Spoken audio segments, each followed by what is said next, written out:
에서버두 사빌라. 꼭 주문 같네요. 네. 사실은 신대원 입학할 때도 그렇지만 신대원 다니는 동안에 이 성경고사를 패스하지 않으면 진급이 안 됩니다. 아마 오늘 준 우리 이강현 전사님의 팁은 성경고사 준비할 때 외웠던 그걸로 지금 우리에게 가르쳐 준 것 같습니다. 그래서 주일 오후에는 만날 때는 에서버두 사빌라 이렇게 인사할 수 있도록 그렇게.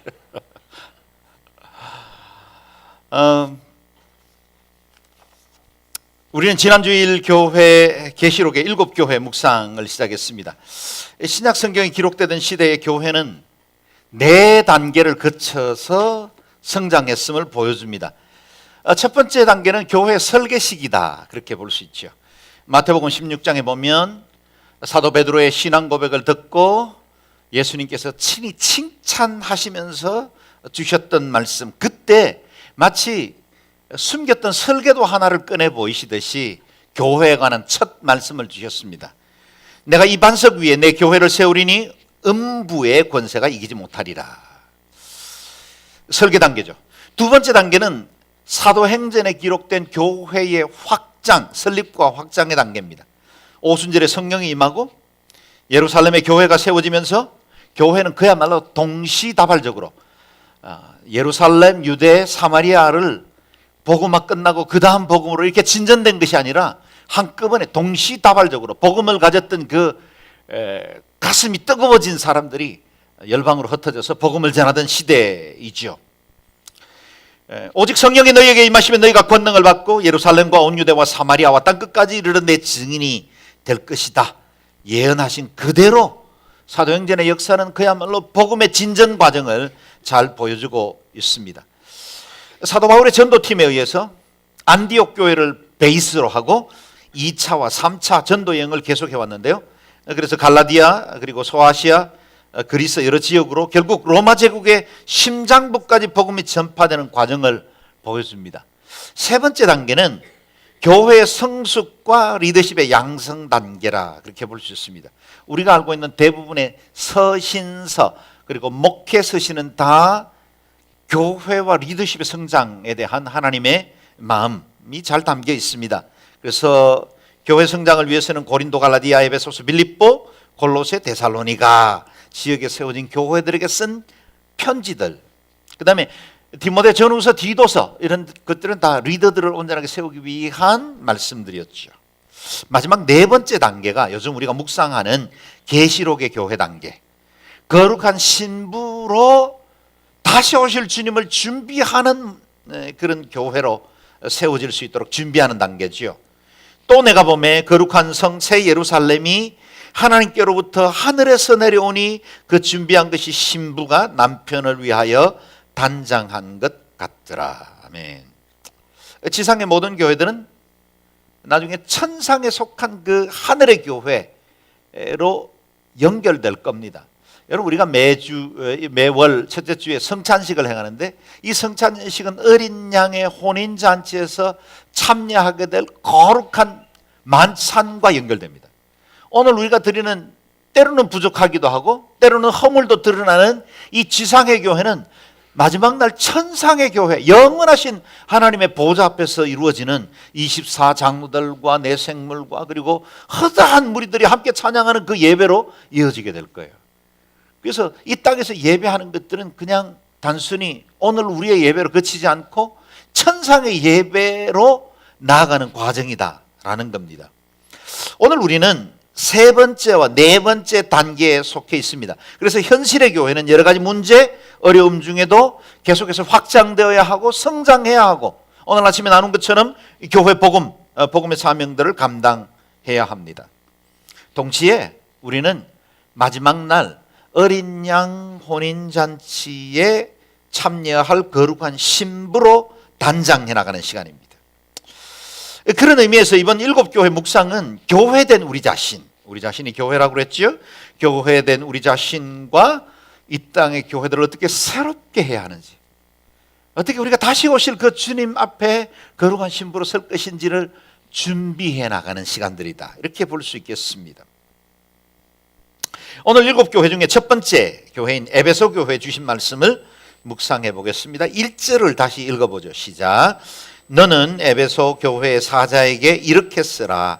오른손에 7별을 잡으시고 7 금촛대 사이로 다니시는 이가 이렇게 말씀하신다. 아멘. 교회를 향해서 말씀을 주시면서 말씀 주신 이가 누구이신지를 가르치고 있는데, 그것이 바로 오른손에 7별을 잡으셨고 7 금촛대로 다니시는 분이시다 그랬습니다. 우리가 지난주에 묵상했던 말씀들을 기억할 겁니다. 20절 말씀 다시 읽어보겠습니다. 시작.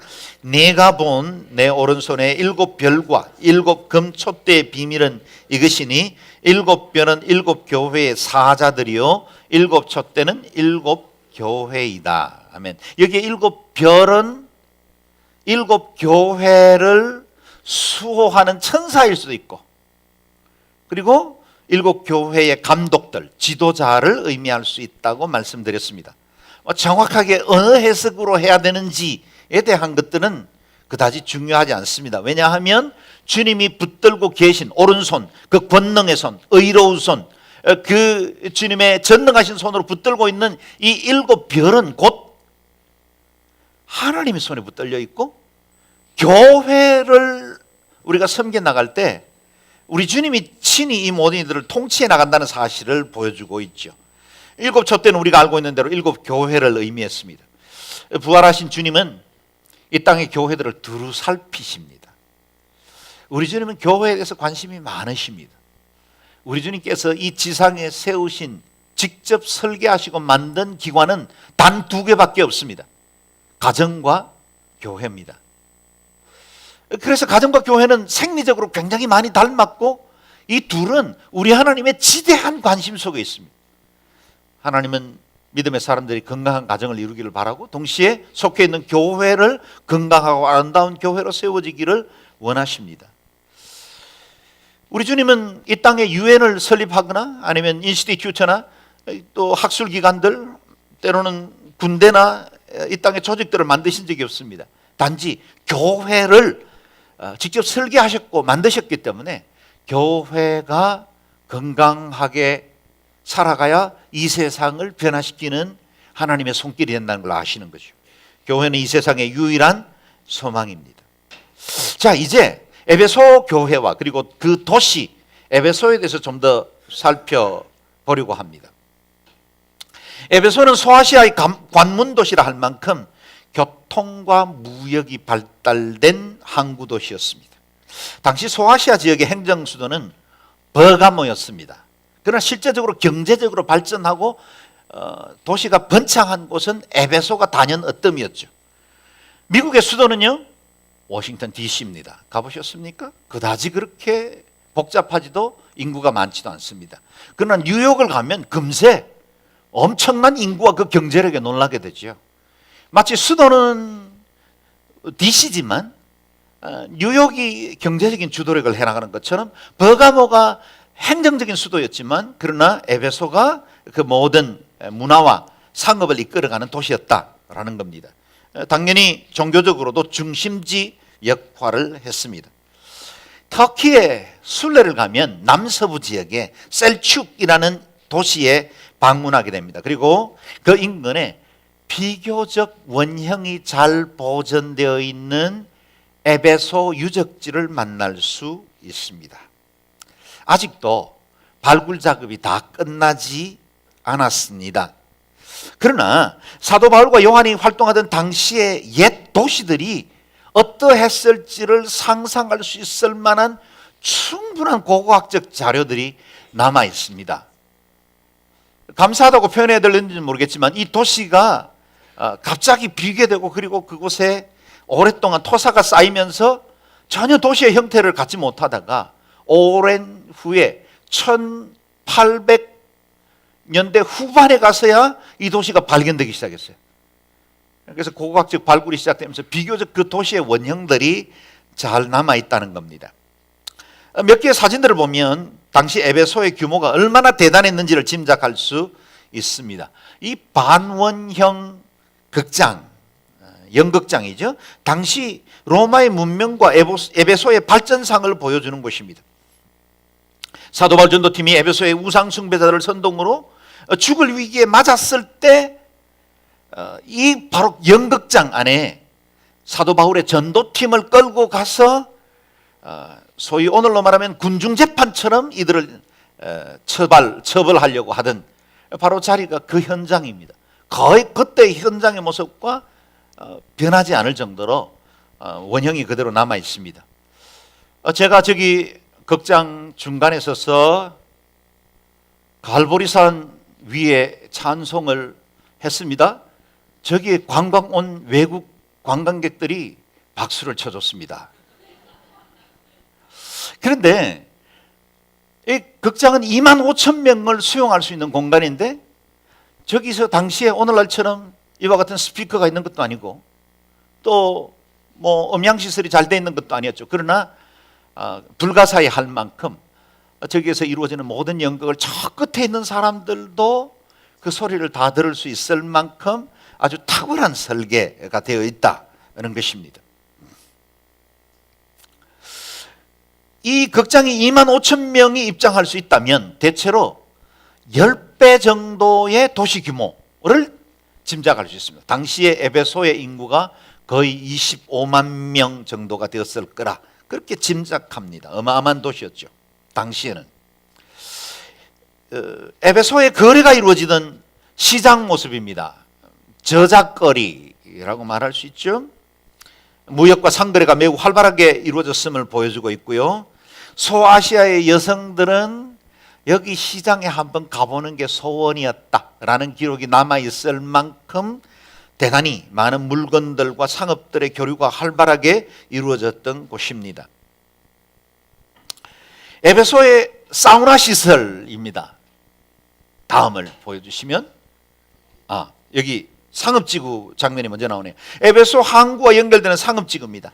지금은 충족토가 쌓여서 저 끝에는 이렇게 일반적인 그냥 논밭으로 이루어져 있지만 과거에는 이 바다로 연결되는 강물이 바로 저기 이 건축물 입구까지 연결되어 있다는 겁니다. 그리고 여기는 주로 도매상이 이루어지던 그런 상업지구였습니다. 에베소의 사우나 시설, 거기에 탈의장의 벽화입니다. 2000년이 지난 지금에도 당시의 색깔이 아주 선명하게 남아있을 만큼 대단한 문명의 발전을 보여줬던 곳이죠. 그리고 에베소의 가장 부유한 중앙거리, 바닥, 모자이크입니다. 여러분 지금 보여지는 자세히 보이진 않겠지만 저 바닥이 다 작은 돌들로 모자이크를 해서 만든 것입니다. 아마 오늘날 어느 도시에도 이 정도의 공과 가격을 들여서 도시의 그 중앙로를 만든 나라가 있을까 싶을 만큼 굉장히 발전된 문화를 보여주고 있었죠. 그리고 지금 보는 것이 풍요와 다산의 신이었던 아데미의 여신상입니다. 그리스인들은 아르테미스, 아데미라 불렀고 로마인들은 다이아나라고 불렀습니다. 가슴에 24개의 유방이 있었고 니무롯을 상징하는 소와 호랑이 사자, 사슴, 다양한 부조물로 이루어져 있는 여신상이었죠. 에베소 사람들은 스스로 아데미 여신의 신전직이라 불리는 것을 자랑스러워 했습니다. 이 사진은 아데미 여신을 두었던 아데미 신전에 있었던 127개의 기둥 중에 하나가 남아 있는데 저기 동그라미 안에 있는 두 사람의 모습을 보면 이 신전의 규모가 얼마나 대단했을 것인지를 상상할 수 있고 거기에 있는 그 상상도가 아데미 신전의 그림입니다. 우리가 잘 알고 있는 아테네의 파르테논 신전보다는 100년 뒤에 세워진 것이고 규모 면에서도 파르테논보다는 4배나 더 큰 그런 규모였다. 고대 7대 불가사의 중에 하나로 여겨지고 있었습니다. 이 상업과 문명, 종교의 중심지 한가운데서 사도 바울은 복음을 전했고 그 교회가 바로 에베소 교회였습니다. 그 도시의 규모와 신전의 거대함 때문에 사도 바울이 주눅이 들었을까요? 아마도 우리가 복음을 전하다가 전도 대상자가 우리보다 더 잘 살고 학벌도 좋고 배경이 좋으면 우리는 전도하면서도 왠지 주눅이 들 때가 많습니다. 혹이라도 너나 잘하세요. 그렇게 말할까 두렵기도 합니다. 그러나 여러분, 우리가 가지고 있는 이 복음의 가치는 세상의 그 무엇과도 대치될 수 없는 유일한 것입니다. 아무리 부유하고 아무리 많은 것들을 가졌다 할지라도 그가 만약 예수 그리스도가 없다면 그는 나의 도움이 필요한 사람입니다. 사도 바울이 이 에베소에서 그 문명과 상업의 중심지 그 거대한 신전 앞에 있으면서도 조금도 주눅들지 않을 수 있었던 것은 그 안에 있는 복음의 능력, 그리고 그 복음의 유일한 가치, 그것을 잘 알고 있었기 때문에 담대하게 복음을 전했습니다. 그래서 사도 바울은 2차 전도 여행 때 1차 방문을 했고 3차 전도 여행 때는 거의 2년 반이나 머물면서 복음을 전파하고 두란노 서원에서 제자들을 양육했습니다. 그 기록이 사도행전 19장에 나오는데요. 같이 읽어보겠습니다. 9절 말씀부터 시작. 어떤 사람들은 마음이 굳어 순종하지 않고 무리 앞에서 이 도를 비방하거늘 바울이 그들을 떠나 제자들을 따로 세우고 두란노 서원에서 날마다 강론하니라. 2해 동안 이같이 하니 아시아에 사는 자는 유대인이나 헬라인이나 다 주의 말씀을 듣더라. 하나님이 바울의 손으로 놀라운 능력을 행하게 하시니 심지어 사람들이 바울의 몸에서 손수건이나 앞치마를 가져다가 병든 사람에게 얹으면 그 병이 떠나고 악귀도 나가더라. 아멘. 도시에 주눅든 것이 아니라 도리어 도시를 변화시키는 파워를 바울이 가지고 있었다는 겁니다. 바울 안에 함께 하셨던 그 하나님이 그 땅을 변화시켜 나갈 권세를 부여하셨다는 겁니다. 바울이 제자 훈련하던 두란노 서원이 셀수스 도서관이라 이렇게 부릅니다. 셀수스 도서관인데 아마도 우리가 알고 있는 두란노 서원은 이 건물 안에서 이루어지던 당시에 철학자였던 두란노의 이름을 딴 학원이 계속해서 이루어졌던 것 같습니다. 그래서 철학적 지혜와 지식을 나누고 당시에 소피스트들, 궤변론자들 그런 사람들과 함께 논쟁하던 곳이었죠. 그런데 대부분 낮 시간에는 너무 날씨가 무덥기 때문에 시에스타, 낮잠을 즐기는 시간들이 있죠. 사도 바울은 2년 반 동안 이곳에 다른 사람들이 낮잠 자는 시간, 비어있는 그 시간을 활용해서 제자들을 양육했던 것 같습니다.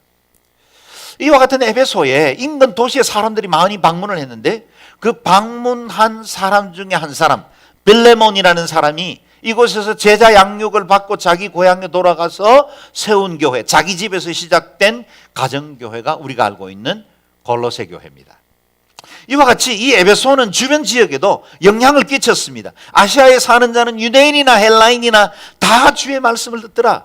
설마 모든 사람들이 다 복음을 듣기야 했겠습니까? 그러나 그만큼 복음이 흥왕하게 전파되고 있었다는 것입니다. 그래서 19장 20절에도 보면 이와 같이 주의 말씀이 힘이 있어 흥왕하여 세력을 얻었다라고 표현하고 있습니다. 이렇게 세워진 교회가 에베소 교회였습니다. 에베소 교회 성도들은 우상과 탐욕에 가득한 도시에서 예수 믿은 사람들이었습니다. 예수 믿기가 쉽지 않은 환경 중에 예수 믿게 되었다, 그런 뜻입니다. 우상 문화와 결별하고 세속적인 삶을 정리하고 예수의 뒤를 따른다는 것, 주변에 박해도 있고 사람들의 조롱과 핍박이 있을 때 예수 그리스도의 복음을 지킨다는 건 정말 쉽지가 않았겠죠. 대단한 결단이 요구되었습니다. 그래서 그들을 향해 부활의 주님이 그들의 신앙을 칭찬하는 장면이 나오죠. 2절 3절 말씀을 같이 읽어보겠습니다. 시작. 나는 내 행위들과 내 수고와 내 인내를 안다. 또 네가 악한 사람들을 참지 못하는 것과 자칭 사도라고 하는 사람들을 시험해 그들이 사도가 아니라 가짜들이라는 것을 밝혀낸 것을 안다. 또 내가 인내하는 것과 내 이름을 위해 수고하되 게으르지 않는다는 것을 내가 안다. 아멘. 주님이 여러 번 여러 가지에 대해서 칭찬하셨는데 그 칭찬의 핵심 단어가 뭐냐면 안다라는 겁니다. 기노스코. 내가 안다. 네가 그 어려움 중에도 행위들과 수고들과 인내 내가 다 안다. 악한 사람들을 거절하던 믿음의 결단도 알고 거짓 이단들 가짜들을 분별해낼 수 있는 영적 분별력도 내가 안다라고 말씀하시는 것입니다. 주님이 알아주신다. 얼마나 큰 위로가 되겠어요. 때로 힘들고 어려워도 누군가가 내 어려움 중에 믿음의 분투, 승리하며 투쟁해 나가면서 이겨나가고 있는 걸 알아주기만 해도 용기가 되고 또 격려가 되지 않습니까? 우리 주님이 친히 부활하신 그 주님이 에베소 교회에 나타나서 말씀하시기를 내가 다 알아. 그런 거예요. 너희들이 아이들과 종일 씨름하고 교회 학교 그 힘든 시간 지키면서 차세대 양육하기 위해서 애쓴 거 내가 안다. 추운 주차장에서 봉사하는 것 내가 다 안다 말씀하시는 겁니다. 사람들은 몰라주고 때로 내 수고에 대해 엉뚱한 비방을 해도 우리 주님은 다 아십니다. 예배와 찬양을 이런 모양 저런 모양으로 섬기고 커피 봉사하고 1:1 양육자로 섬기고 순장으로 순식구들을 돌보는 그 모든 숨은 수고들까지 목사는 몰라줘도 우리 주님은 내가 다 안다 말씀하십니다. 때로 세상의 유혹에서 피투성이가 되기까지 싸우고 쉽게 이익을 얻을 수 있는 방법이 있는데 우직하게 믿음의 정도를 지키려고 몸부림치는 것 주님이 다 아신다 하십니다. 사람들은 몰라줘도 우리 주님은 다 아십니다. 열심히 수고했지만 지난 한 해 얻은 것 별로 없고 도리어 부끄러운 빈손만 남았을지라도 우리 주님은 다 아십니다. 꼭 성공 안 해도 괜찮습니다. 다 못 맞춰도 이해하십니다. 우리 주님은 내 마음을 아시고 내 동기를 받으십니다. 내 작은 수고에도 기뻐하시고 내가 드리려고 몸부림쳤던 그 작은 우리의 헌신들을 기쁘게 받아주십니다. 나는 내 행위들과 내 수고와 내 인내를 안다. 우리 하나님이 여러분을 알아주시는 줄로 믿습니다. 주님의 이름으로 냉수 한 그릇 대접하는 자의 작은 수고도 다 하실 뿐만 아니라 결단코 상을 잃지 않게 하겠다고 하신 주님이십니다. 마태복음 25장의 유명한 말씀을 한번 읽어볼까요? 읽겠습니다. 시작. 임금이 대답하여 이르시되 내가 진실로 너희에게 이르노니 너희가 여기 내 형제 중에 지극히 작은 자 하나에게 한 것이 곧 내게 한 것이니라. 아멘. 내 모든 섬김과 수고도 우리 주님 다 하십니다. 무엇보다 주님의 그 큰 칭찬은 영적 분별력을 가진 것이었습니다. 또 내가 악한 사람들을 참지 못하는 것과 자칭 사도라고 하는 사람들을 시험해 그들이 사도가 아니라 가짜들이라는 것을 밝혀낸 것을 안다. 에베소 교회는 외부의 유혹과 우상과 싸워야 했을 뿐만 아니라 내부의 거짓 가르침을 분별하고 싸워야 했습니다. 이 당시에 주로 활동하던 이단들이 그나시즘, 영지주의자입니다. 제가 7 강의를 해나가는 중에 그 부분들을 한번 따로 다루도록 하겠습니다.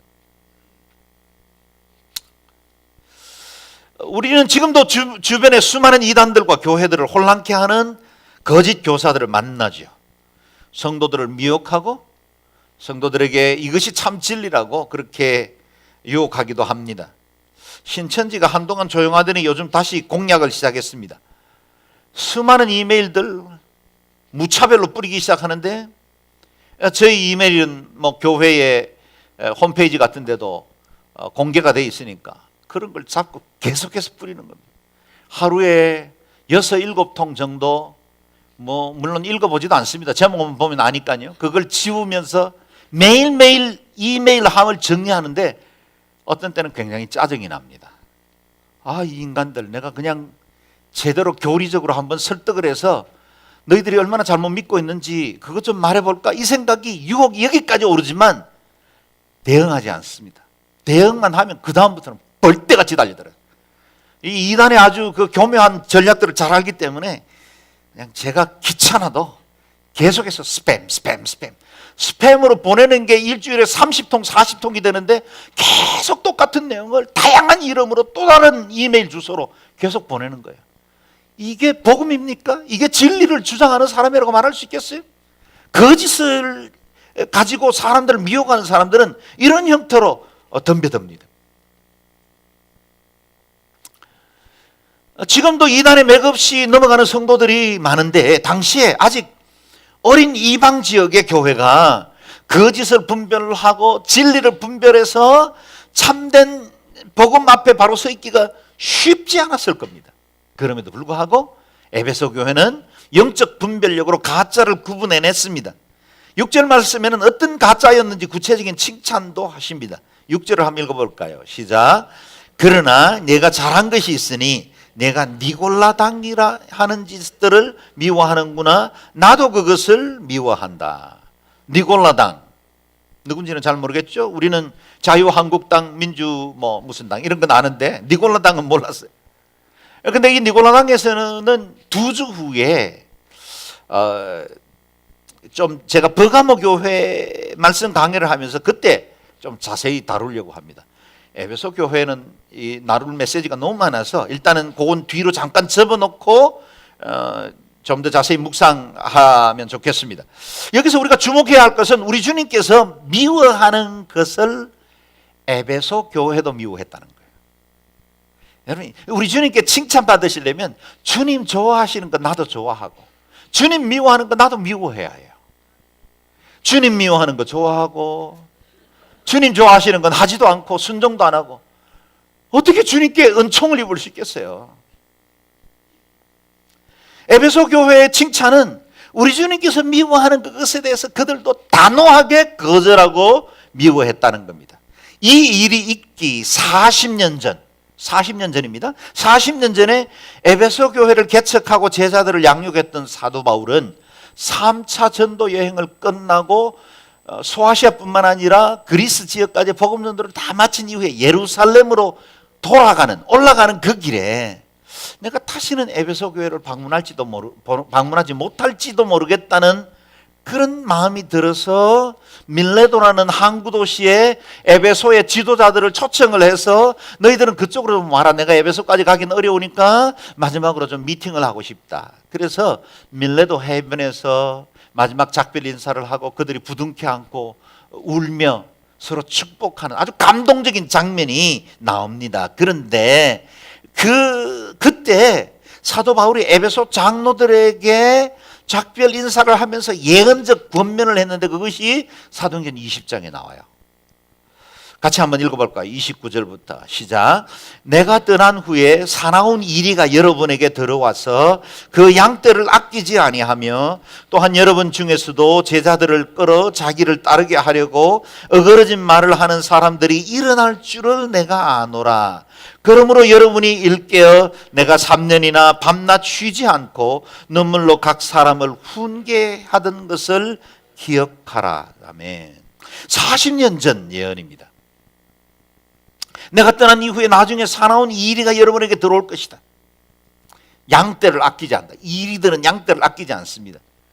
복음의 건강성 그 사람들 별로 관심 없습니다. 기독교의 이미지가 세상에 어떻게 비춰질까? 그것도 별 관심 없어요. 무조건 자기 세력으로 사람들을 끌어들이려고 그냥 아주 길을 쓰고 이리떼처럼 달려듭니다.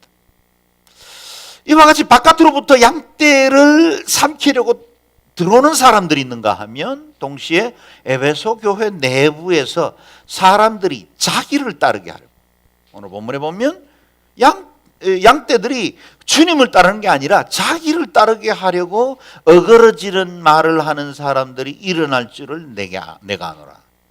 여러분, 바깥에서 우리를 유혹하는 것만 이단이 아니에요.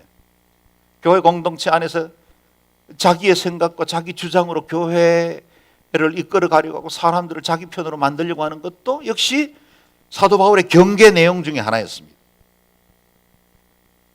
2000년 전 에베소 교회나 오늘 우리들의 교회 현장이나 똑같은 현상들이 일어나고 있죠. 슬프게도 교묘하게 들어오는 이단들이 있는가 하면 신앙 공동체에서 주님이 아닌 자신을 따르게 하려는 사람들이 일어나기도 합니다.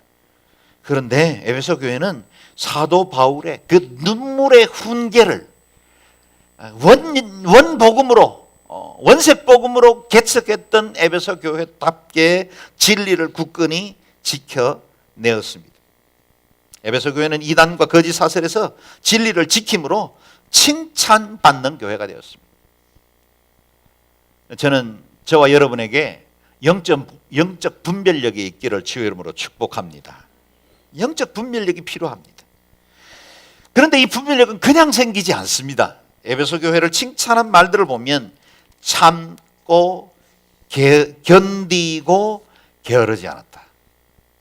여러분, 영적 분별력이 어느 날 하늘에서부터 번쩍 하고 나타나는 게 아니라 내가 여러 신앙적인 환경, 어려운 일들, 크고 작은 시험들 만나면서 참아내는 거예요. 그리고 견디는 겁니다. 그리고 이 일들을 분별하기 위해서 부지런히 하나님의 말씀을 연구하고 기도하는 일에 힘을 쏟는 겁니다. 그래야 영적 분별력이 생깁니다. 그럼에도 불구하고 에베소 교회가 책망받은 것도 있었죠. 4절 5절 같이 읽어보겠습니다. 시작. 그러나 내가 네게 책망할 것이 있으니 그것은 내가 첫사랑을 버린 것이다. 그러므로 너는 어디서부터 잘못됐는지 생각해보아 회개하고 처음에 행했던 일들을 행하여라. 만일 그렇게 하지 않고 회개하지 않으면 내가 네게로 가서 내 촛대를 그 자리에서 옮길 것이다. 아멘. 에베소 교회는 진리는 지켜냈는데 사랑하는 일에는 식어버렸습니다. 이 두 개의 균형은 정말 어려운 것 같습니다. 어떤 사람들이 말씀에 너무 집중하고 말씀대로 살려고 애쓰다 보니까 이웃 성도들의 허물과 또 부족을 그냥 넘겨보질 못하는 거예요. 사랑이 식어버리죠. 주님에 대한 마음도 마찬가지입니다. 진리를 지키는 것에는 아주 견고하게 잘 썼는데 그들은 점점 그 진리 수호라는 것 때문에 주님을 향한 그 감동적인 사랑을 잃어버리기 시작했다는 것입니다. 에베소 교회는 태생적으로 우상숭배 도시, 세속화된 도시에서 믿음을 지켜야 했으니 그들의 첫사랑은 참으로 뜨거웠을 겁니다. 그리고 우리 하나님은 그 첫사랑을 너무너무 기뻐할 만큼 그들의 신앙은 대단했을 거예요. 아마 그런 뜨거운 열심이 아니면 에베소 교회에서 어떻게 신앙을 지켜낼 수 있었겠습니까? 선교사로 헌신한 분들, 제가 선교사로 이렇게 허입할 때 인터뷰를 해보면 집안이 믿지 않는 사람들이 꽤 많습니다. 뭐 어떤 사람들은 아니 자기 가정이나 먼저 복음화 시키지 이렇게 비난할지 모르겠지만 사실 가족 복음화가 제일 어렵습니다. 가족들에게 예수 믿게 하는 게 너무 어렵다는 걸 잘 알죠. 근데 이분들은 자신은 받은 구원이 너무 뜨겁고 감동적이고 그 은혜가 너무 극적이기 때문에 도저히 그 복음의 열정을 숨길 수가 없는 거예요. 가족들은 믿지는 않지요. 그러니까 선교사로 헌신해서 내가 한 영혼이라도 더 구원하고 싶습니다. 그런 마음으로 선교사로 헌신하는 겁니다. 영적으로 뜨거운 사람들은 보면 모태 신앙으로 성장해서 이것도 못해 저것도 못해 그런 분이 아니라 하나님 앞에서 정말 내 인생에 영적 체험을 한 그들이 정말 뜨거운 신앙을 가지죠. 그래서 이 에베소 교회는 정말 영적으로 뜨거웠던 첫사랑을 가지고 있었던 교회입니다. 그런데 시간이 점차 지나면서 그 사랑이 식어가기 시작한 겁니다. 첫사랑을 지키라. 오늘 첫 번째 명령인데요. 이 말씀 앞에 부담스럽지 않은 분은 아무도 없을 겁니다. 저마다 첫 번째 강력한 영적 경험을 하고서도 시간이 지나면서 현실과 타협하고 마음들이 식어지기도 하고 그리고 이전에 있었던 성령의 충만과 과거에 있었던 영적 사건들을 추억하며 그 과거 팔아먹고 사는 신앙들도 없지는 않죠. 여러분은 처음 예수 믿어서 거듭났을 때를 기억하십니까? 아마 세상이 황홀하고 모든 것이 새로웠을 겁니다. 제게도 역시 그런 체험들이 아주 강력하게 임했습니다. 그야말로 그때 그날의 그 감격은 천하를 얻은 것보다 더 큰 기쁨이었습니다. 세상에 무서울 게 없었습니다. 창피할 것도 없었고 그때 그 열정이라면 뭐 온 지구라도 집어삼킬 것 같은 그런 마음이었어요. 밤하늘에 떠 있는 별들이 그렇게 찬란하고 아름다울 수가 없었고 그야말로 눈물 콧물 다 쏟고 주님 앞에 거듭난 하나님의 사람으로 교회 문을 나섰을 때 그 바깥에 펼쳐진 세상은 이전에 내가 보던 세상이 아니었어요. 근데 그 첫사랑, 그 뜨거운 감격을 지켜내기가 쉽지는 않죠. 눈물 없이 예배하기 힘든 시절이 있었습니다. 말씀 한 절 한 절이 꿀송이같이 달았던 적도 있었습니다. 그런데 지금 그 믿음은 어디 갔냐는 거예요. 그 사랑이 여전히 증명될 수 있느냐는 걸 묻는 것입니다. 그 감격과 사랑은 잊어버리고 관성으로 신앙생활하고 있는 건 아닌지, 이 주일이 되니 당연히 예배 나왔고 봉사직도 의무 방어전 정도의 수준에서 겨우 해내고 있는 봉사는 아닌지, 그것들을 다시 오늘 에베소 교회를 향한 책망을 들으면서 우리 자신을 돌아보자는 것입니다. 그렇다면 어떻게 첫사랑을 회복할 수 있을까요?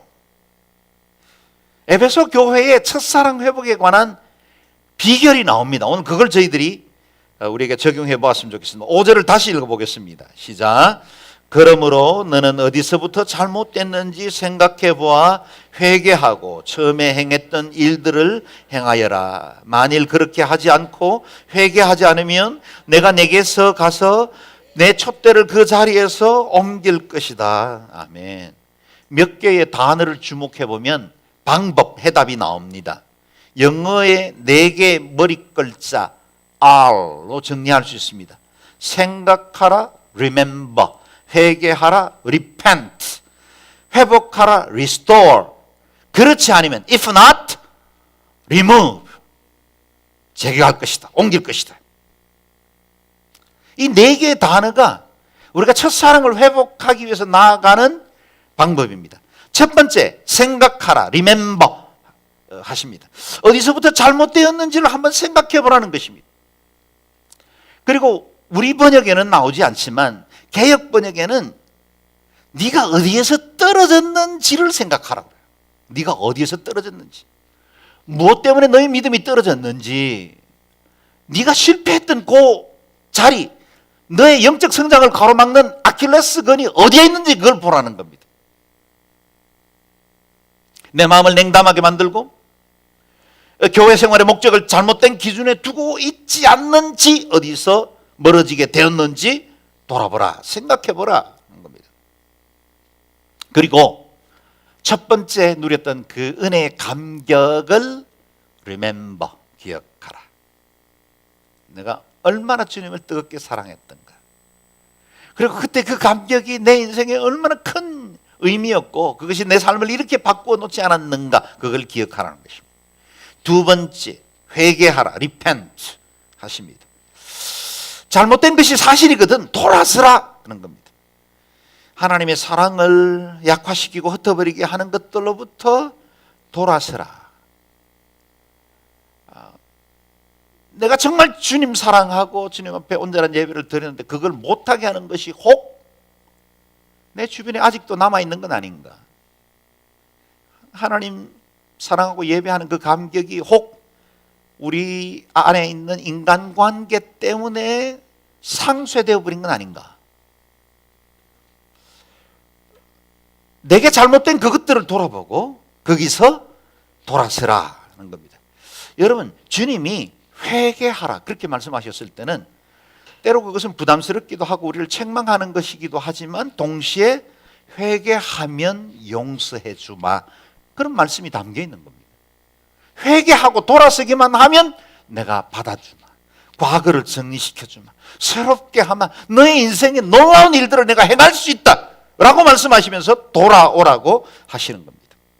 셋째는 처음 행위를 가지라, 회복하라, restore 하라고 하십니다. 처음 행위가 뭡니까? 잃어버렸던 내 열정을 되찾으라는 겁니다.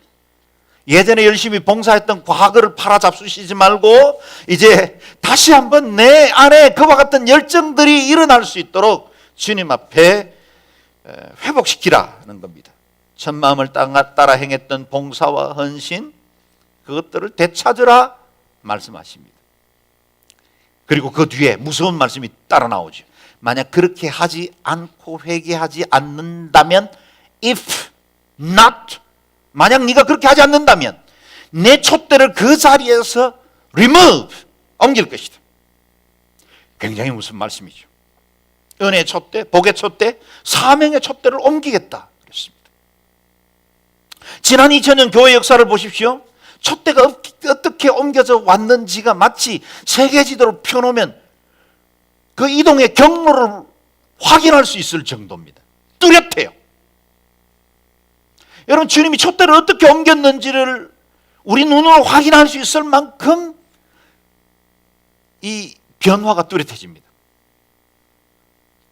로마의 교회가 교권을 가지고 금권을 가지면서 하나님의 그 복음의 순수한 능력을 잃어버렸을 때 주님은 촛대를 옮기시죠. 새로운 교회를 일으키십니다. 그러나 서구의 기독교가 인본주의와 이론의 문명의 도취에 대해서 하나님의 그 은혜의 복음을 순수하게 붙들지 않을 때 주님은 촛대를 서구에서 아시아로 옮깁니다.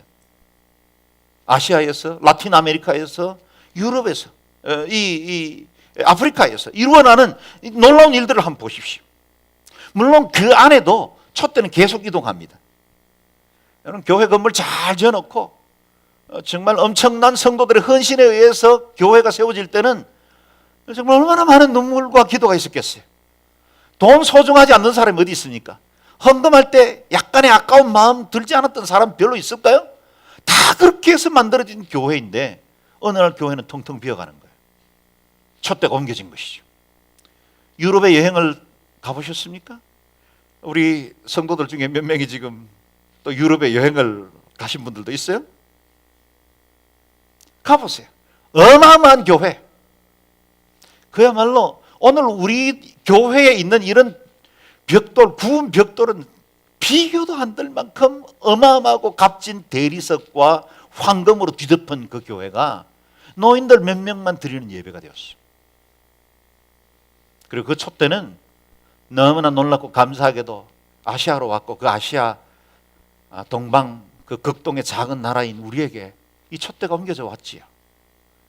감사한 건 틀림없습니다. 그러나 요즘 여러분, 우리 교회들을 보십시오. 우리 교회들에게 촛대가 어느 만큼 오랫동안 머물러 있을까 두려운 마음 들지 않습니까? 이전에 우리의 열정과 사랑들 찾아보기가 쉽지가 않습니다.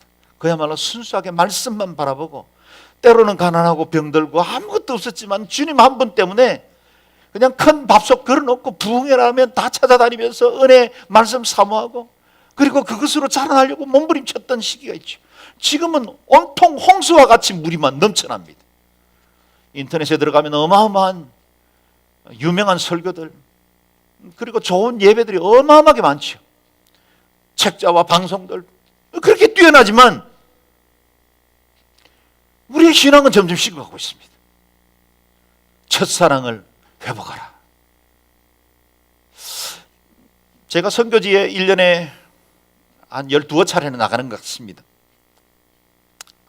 교회에 좀 더 충성스럽게 지키지 못하는 것 늘 미안하게 생각을 합니다. 그럼에도 불구하고 장로님 또 리더십들이 교회를 늘 잘 지켜주시고, 제가 선교 본부와 함께 겸임하는 것 잘 이해해 주신 것에 대해서 늘 감사합니다. 그런데요, 사실 제 개인적인 생각은 제가 선교지에 가는 것이 우리 양지온 누리교회의 축복이 된다고 저는 믿고 있어요. 딱 2명만 아멘 하셨어요. 저는 개인적으로 그렇게 믿고 있어요. 왜냐하면 우선은 제 영성이 삽니다. 한국교회에서 매너리즘에 빠지기 쉬운 교회적 환경에서 제가 선교지를 갈 때마다 하나님 행하시는 일들을 볼 때 그 감격과 그 은혜가 얼마나 큰지 몰라요. 조금 익숙해지고 사랑이 식어지고 할 때 선교지에서 하나님 저를 깨우세요. 온두라스, 최근에 다녀온 온두라스는 90년대 말에 기독교 통계가 15% 정도 됐답니다. 그런데 불과 10년 만에 기독교 인구가 54%가 됐어요. 지금 과테말라, 니카라과, 콜롬비아, 이 라틴 아메리카 지역에 일어나는 부흥들은 놀랍습니다. 아프리카요? 지난 100년 동안, 사실 100년 전에만 해도 아프리카에는 기독교인들이 거의 없었어요. 정령숭배 중심이었습니다. 서구 유럽이 지배하고 있었지만 교회는 미약하기 짝이 없었어요. 그러나 오히려 서구가 떠나면서 지난 100년 동안 일어난 아프리카의 부흥은 이루 말할 수가 없습니다. 중국교회 문화혁명 이후에 지상의 교회들이 다 사라졌지만 90년대 초에 뚜껑을 열고 보니 거기 7천만, 많이 잡아 1억에 해당되는 기독교인들이 그 안에서 신앙생활하고 있다는 걸 알게 된 거예요. 누가 하셨습니까? 선교사가 한 겁니까? 아니요. 사람들이 한 것입니까? 아니요. 우리 주님이 직접 하셨어요. 주님은 촛대를 옮겨서라도 주님의 그 복음의 구원을 이루어가기를 원하세요. 하나님은요, 나시린을 구별하시잖아요. 당시에 종교인들이 다 타락하면 하나님은 나시린이라는 소수의 그룹이 전혀 세상과 타협하지 않고 믿음을 지키고 그 거룩, 하나님의 그 거룩을 만족시킬 만한 특별한 공동체를 두어서라도 복음을 유지하여. 여러분, 우리는 하나님 앞에 촛대가 옮겨져서 버림받을 수 있어요. 양지원 누리교회요, 감사하게도 최근에 계속해서 성장하고 있고 귀한 성도들, 또 믿음의 사람들이 주께로 돌아옵니다. 특별히 우리 가운데 예수 믿지 않던 남편들 신앙생활을 하게 되고 또 건성으로 다니던 신앙 성장하는 거, 이런 걸 보면 저는 목사로서 얼마나 기쁘고 감사한지 몰라요. 그러나 우리도 만약에 처음 사랑을 제대로 지키지 않으면 우리 하나님 우리에게서 촛대를 거두어 가실 수 있습니다. 그래서 늘 두렵습니다. 그래서 깨어 있어야 합니다. 그래서 우리는 정결함으로 하나님의 그 은혜를 늘 기억하고, remember, 기억하라, restore, 그렇게 해서 우리의 모든 신앙생활이 계속해서 주님께로 돌아오고 주님을 원점으로 삼고 말씀 가운데 서서 바로 서기를 원합니다. 저와 여러분 개인인 우리 교회가 또 동시에 remember, repent, restore 4단계까지 가면 안 됩니다. 3단계까지 있어야 돼요. 그 안에서 다시 돌아서야 합니다. 그래야 은혜와 영감이 넘치는 하나님의 사람으로 살 수 있습니다. 이와 같이 첫사랑을 지키는 교회 주신 약속의 말씀이 있죠. 7절 말씀을 읽어보겠습니다. 시작. 귀 있는 사람은 성령이 교회들에게 하시는 말씀을 들으라. 이기는 사람에게는 내가 하나님의 나군에 있는 생명나무 열매를 먹게 할 것이다. 아멘. 귀가 있다고 해서 다 들리는 건 아닌 것 같습니다. 듣는다고 해서 다 마음에 새기는 건 아닌 것 같습니다. 마음에 담았다고 해서 다 그렇게 사는 것만은 아닌 것 같습니다. 귀 있는 사람이 성령이 교회들에게 하시는 말씀을 들으라 라고 말할 때 그것은 단순히 말씀을 내 귀로 듣는 것으로 그치지 않고 그 말씀에 순종하라, 그런 뜻입니다. 순종하라. 말씀에 순종하는 자, 그들을 이기는 자라 그랬습니다. 세상과 옛 사람의 소리에 귀를 막고 하나님의 말씀을 따라 살기로 결정하는 사람, 그런 사람들이 이기는 자입니다. 오늘 예배하는 저와 여러분이 이기는 자로 설 수 있기를 바랍니다. 그리고 그 이기는 자가 받을 그 약속이 나오는데 그것은 하나님의 낙원에 있는 생명나무 실과를 먹게 될 것이다. 요한계시록 21장, 22장에 가면 마지막 날 완성된 하나님의 나라의 장면들이 나오죠.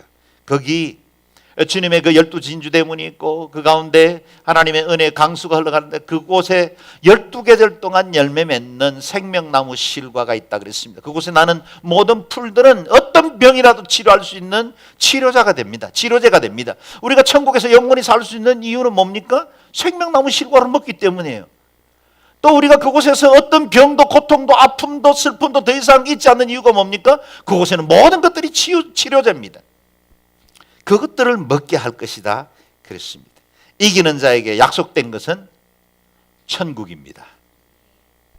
그리고 그 천국의 열매, 생명나무 열매로 영생을 누리며 살게 되는 것입니다. 인류가 범죄함으로 낙원에서 추방된 이후 분리되었던 생명나무 실과를 다시 회복시켜 주신다. 생명나무 실과는 곧 예수 그리스도시죠. 그 최후의 승리를 얻을 때까지 말씀을 따라 믿음으로 승리하는 저와 여러분 되시기를 주의 이름으로 축원합니다. 아멘. 이 시간에 같이 한번 기도하겠습니다. 기도할 때 교회가 된 우리 자신과 양지 온누리교회를 위해서 기도합시다. 생각하고 돌이키고 회복하라.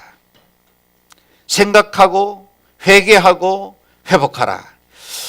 이 3단계의 말씀으로 우리가 땅에 살면서 때로는 신앙이 좀 식어지기도 하고 때로는 약해질 때도 있지만 하나님 끝까지 주님 앞에 바로 서서 주님 앞에 서는 그날까지 생명나무 열매를 먹을 때까지 이기는 자 되게 하여 주옵소서. 통성으로 같이 기도하겠습니다.